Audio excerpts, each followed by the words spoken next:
Patron, take them away.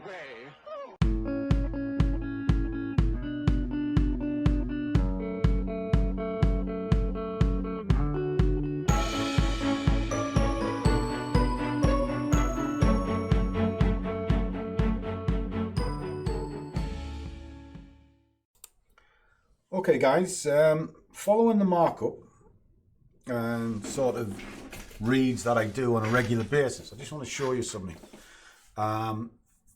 If I'm going to go into market with this and I'm compelled to do it, once I've got my levels in place, this is what I would do. So first thing, I've got my strengths, got everything. I've done this. It's telling me there's no trade. There's no big trade. All right. The deep trend doesn't know what the hell it's doing. The dominant bias doesn't know what it's doing. It's F. It's terrible. So the only thing that's showing is low time frame down. So that tells me scalp. All right. Minimum target 9. Right. Now that's 9 on a day trade. Now that's where I'm expecting to run for a few hours. If I'm scalping, I want to be nowhere near that, or at least that now becomes a maximum target. So the first thing I'll be doing here is I'll be looking to see if I've got enough room, first of all, to get there in the first place. So I do. Right. So if this market is going to move down to there, my last point of entry is actually the break of this. Okay. So I've got plenty of room to get 9 pips. All right. What else can we do? Well, I can tighten all of this up. So I'll step it back to 15 minute. And I want to see if there's any extra sort of levels that I can put into this. Now, I've already put in key levels, key fibs, and hourly in and outs. Now, I can also take this further on a 15 minute using a fib. Now, if I look at the last solid move, which is this one, this is the last completed move that I can see. It's now tightening up the range for me. Now, I'll change the colors on these just so you can tell the difference when I go back to 5 minutes. Okay, just drop that in, just like so. We'll put them as green for no other reason that why not. All right, so we're going to just drop these in.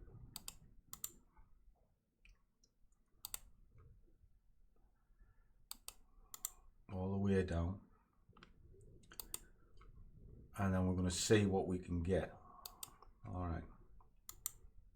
Let's take it to the 76. There we go. Fibs are fantastic. They define everything for you. All right. So if I'm looking at this, I'm just going to flick a couple of indicators on just so you can see it. You can see it's coming off a Bollinger Band. A MACD is moving down and the RSI is pushing down. Fine. So I'm going to switch them off. So I'm okay with my low time frame direction of moving down. I'm also looking at market structures.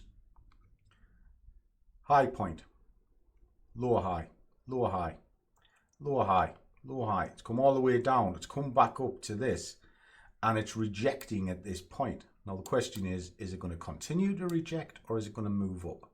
Well, if I count 5 candles back, 1, 2, 3, 4, 5, I can see we have a first entry point under here, which is kind of there. I can scale this back. I've already told myself I want a cheap target. You know, don't want to be much. So if I say 5 pips, what's 5 pips going to do for me? Right, hardly got to go anywhere. Right, so I'll just drop an order in dead simple. And I'll just drop it onto that red line. Boom. Just like so. Or at least I will do in a second. Give it a second, guys. Helps if I switch the bloody screen on. Alright, there you go. So there's a quick order in. So happy with that. Just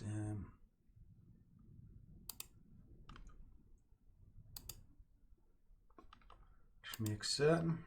Okay, so tidy that off. Right, we're into market.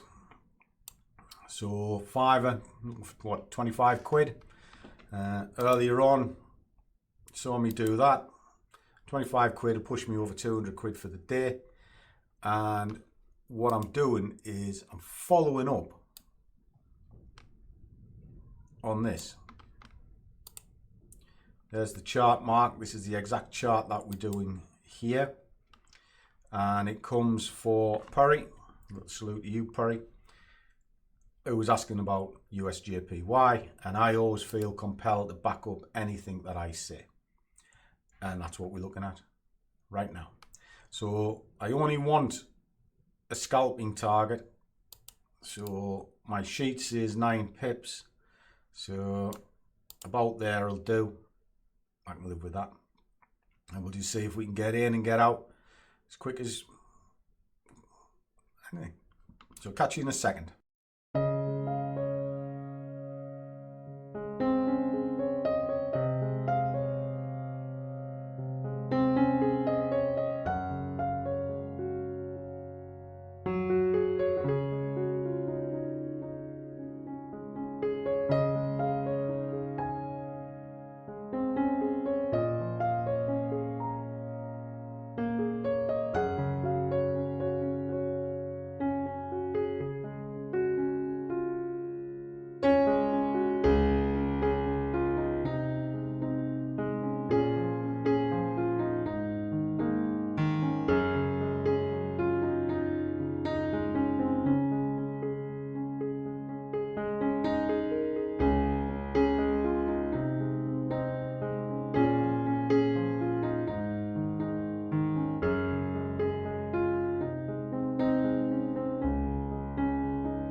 Okay guys, there you go, quick scalp, maybe I want to say 20 minutes, if that, about 20 minutes. So we got in, shot down, didn't quite get to target, went straight back up and then came down into target. Simple. What's the main crux of this? Well, I'll explain that in just a tick. But what it's done is it's added the 45 quid. I actually only wanted about 25, 30 quid. But because I'd worked it out with targets being sensible, 9, that now went from being a minimum target to a maximum target because these two are undecided. They haven't got a clue. I base my targets on the dominant bias for a trade that's going to last best part of the morning sort of thing, not 20 minutes. But it also works as a maximum target if I'm just scalping. So it's like double-edged sword. The only premise I had was it's going down. What I'm looking at here, you can see JP has got some strength in it. US hasn't got any. And then over here again, you've got the US losing ground, JP's gained ground.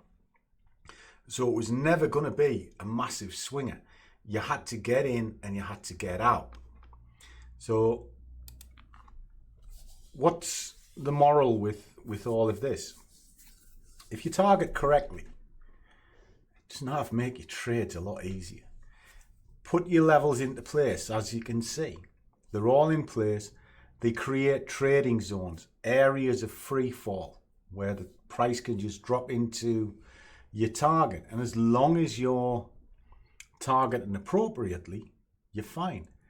That trade hardly went against me, you know, just boom, straight into target near enough, because I counted back the candles so I could see where an optimum entry was. If it was going to break through, it had to come to me. That's it. So there you go, Perry. That was for you. Quick extra trade. It's becoming like a job, this. I think I need a coffee. I need a coffee break, boys and girls. Do I get a lunch break? Do I get benefits as well? That'd be no then. Right, that's because I'm self-employed. I do everything myself. So, I hope that helps. And if it does, do drop down in the comments. You see all my contact details. Leave a comment of your thoughts. Good, bad, indifferent. I answer every single one of them. So as always, guys, trade well, keep your risk managed, but above all, do what you love, and the money will follow. See you all in the next one.